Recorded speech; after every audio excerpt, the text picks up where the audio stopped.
네, 그리고 어제 북한의 군용 무인기 침범 사건과 관련해 윤석열 대통령은 전 정부의 정책을 비판했습니다. 2017년부터 드론 대응 훈련이 전무했다며 북한의 선의와 군사 합의에만 의존한 대북 정책이 얼마나 위험한지 국민이 봤을 거라고 지적했습니다. 국회에서 여야는 책임 공방을 벌이고 있습니다. 취재기자 연결합니다. 박소정 기자. 네, 용산 대통령실입니다. 네, 대통령실이 어제는 침묵을 했는데 오늘 윤 대통령이 직접 책임이 이전 정부에 있다고 언급을 했군요. 그렇습니다. 오늘 오전 국무회의를 통해서 윤 대통령의 발언이 공개됐는데요. 북한의 군용 무인기가 영공을 침범한 것은 수년간 군의 대비 태세와 훈련이 부족했다는 걸 보여준 사건이라며 시작부터 전 정부를 겨냥했습니다. 직접 들어보겠습니다. 지난 수년간 우리 군의 대비 태세와 훈련이 대단히 부족했음을 보여주고 또 더 강도 높은 대비 태세와 훈련이 필요하다고 하는 것을 여실히 확인해 준 그런 사건이었습니다.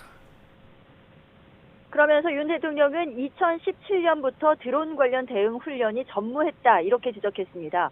이번 북한 무인기 영공 침범은 5년 만으로 바로 직전이 2017년이었는데요. 당시 6월 9일 북한 무인기가 강원 인제 야산에서 추락한 채 발견됐는데 당시 MDL을 넘어 경북 성주 사드, 그러니까 고고도 미사일 방어체계 기지까지 내려가서 일대를 촬영했던 것으로 나타났죠.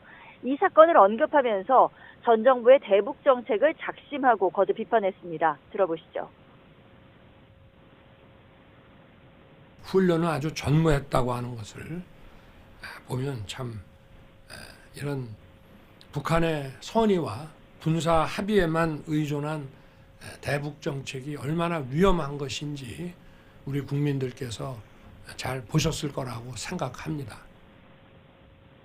이번 무인기 사건을 두고 군의 대응이 논란되자 그 책임을 전 정부의 정책으로 돌린 겁니다.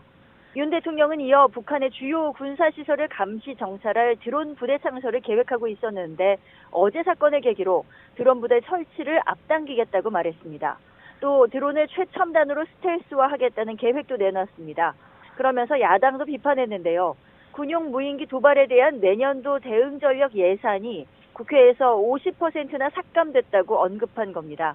새해에 국회를 다시 설득해서 전력 예산을 증액하겠다는 의지도 밝혔습니다. 네, 무인기 침범 사건에 대해 여야도 입장을 냈는데 원인을 바라보는 시각이 다른 것 같죠?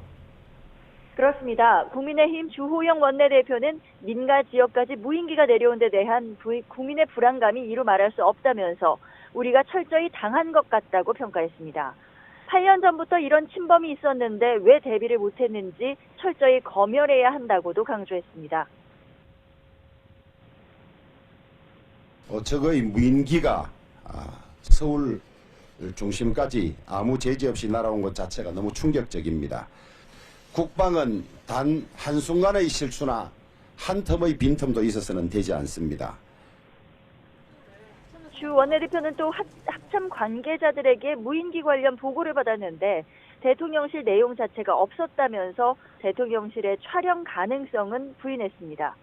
민주당 박홍근 원내대표는 반면 9.19 군사합의를 위반한 북한의 사과와 책임자 처벌을 요구하면서도 경제위기 속에 안보 문제마저 악화 일로인데 정부가 사과조차 하지 않고 있다고 비판했습니다. 이번에도 대통령이건 뭐 NSC 관계자건 정부 관계자건 또 이런 방구 사과 한마디 안 하고 또 그냥 뭐 어쩔 수 없었다 이러고 넘어갈 거 아닙니까? 사과하고는 담쌓고 사는 정권이다 보니까.